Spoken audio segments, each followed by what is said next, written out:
warahmatullahi wabarakatuh. Saya Dik Santosa, PNS, guru DPK pada SMA Yadika Cicalengka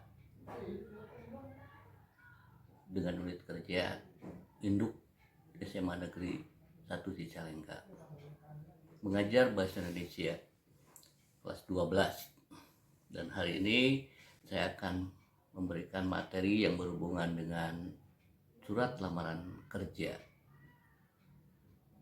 Anak-anakku sekalian yang saya banggakan, kita akan mulai dengan apa itu surat lamaran pekerjaan. Surat lamaran pekerjaan adalah surat yang akan kita kirimkan kepada lembaga tertentu. Dan kita mulai dengan apa saja sih kalau kita ingin menulis surat lamaran pekerjaan. Yang pertama, A, kita harus mengerti pengertian dan jenis surat lamaran pekerjaan. Kemudian yang kedua, B, kita harus tahu isi dan sistematika surat lamaran pekerjaan. Yang ketiga, C, kita harus tahu simpulan, sistematika, dan unsur isi surat lamaran pekerjaan. Dan D, kita harus tahu unsur kebahasaan dalam surat lamaran pekerjaan. Dan E, penyusunan surat lamaran pekerjaan sebagai akhir dari materi yang akan Bapak berikan. Baiklah, kita mulai dengan apa itu yang disebut dengan pengertian dan jenis surat lamaran pekerjaan. Apa itu pengertiannya?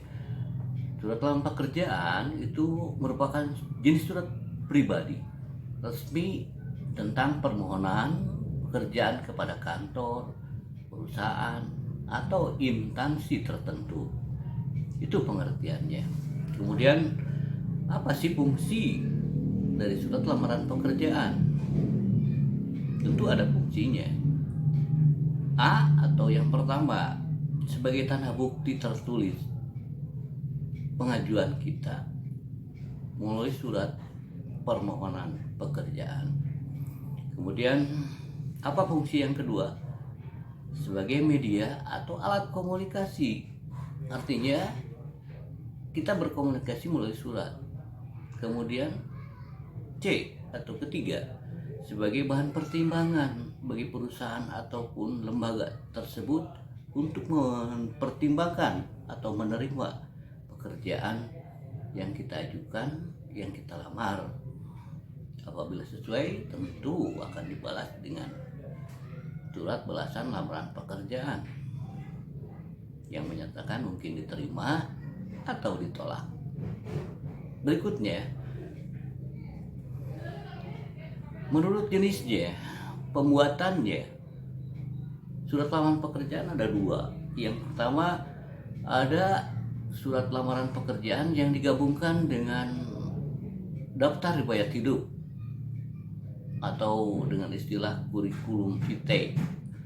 Tetapi ada juga yang kedua, surat lamaran yang dipisahkan kurikulum vitae-nya pada lampiran surat lamaran pekerjaan. Kita tentu tahu bahwa menulis surat lamaran pekerjaan itu tentu tidak semudah yang kita duga. Kalian sebagai siswa tentu nanti suatu saat membutuhkan membuat surat lamaran pekerjaan. Dari mana kita memperoleh dan bisa membuat surat lamaran pekerjaan? Yang pertama, bahwa berdasarkan informasi tentu saja baru kita membuat surat lamaran pekerjaan. Dari mana kita memperoleh informasi lowongan pekerjaan? Yang pertama, bahwa surat lamaran pekerjaan itu kita membuat karena ada iklan melalui media cetak, media elektronik,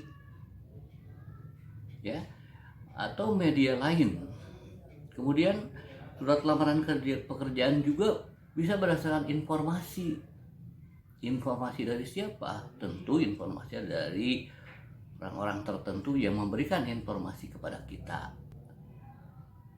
Dan ada juga yang membuat surat lamaran pekerjaan itu karena inisiatif kita sendiri.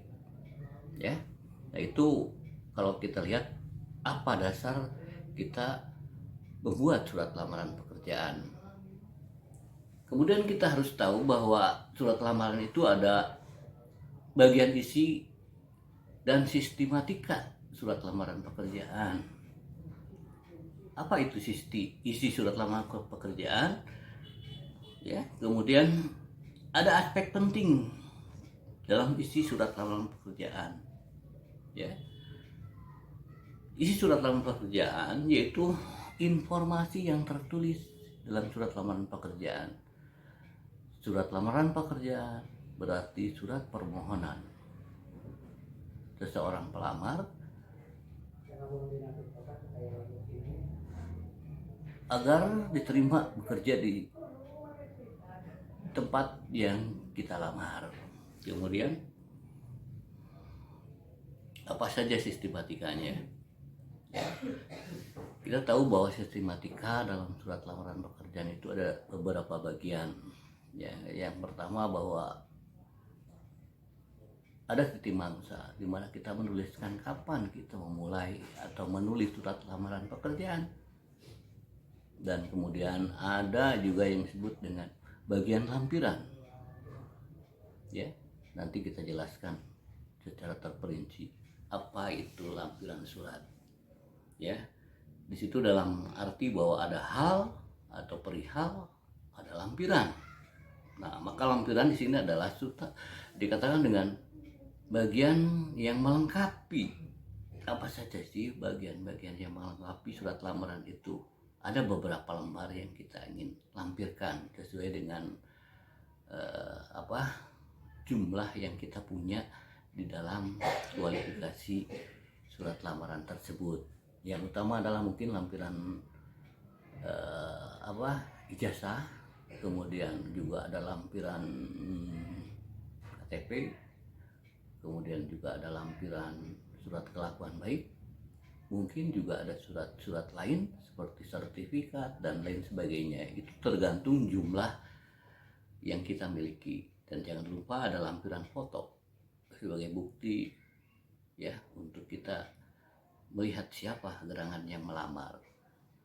Kemudian yang ketiga ada bagian nama, alamat, surat yang dituju. Artinya apa? Di situ akan tertuliskan kemana kita akan melamar. Apakah ke perusahaan A, PT B, atau ke pabrik apa, atau ke lembaga pemerintah. Maka akan tertulis nanti di dalam nama dan alamat tujuan yang akan kita tuju. Ya. Kemudian ada salam pembuka. Artinya apa? Surat tidak boleh tanpa salam pembuka. Ada salam assalamualaikum, ada juga dengan hormat. Dan kemudian bagian yang berikutnya adalah ada bagian yang keenam, yaitu isi surat. Isinya apa? Ya, isi surat tentang identitas kita. Ya, dari identitas, dari argumentasi kita ingin melamar. Dan terakhir ada bagian penutup, yaitu harapan, tentu saja harapan ingin diterima.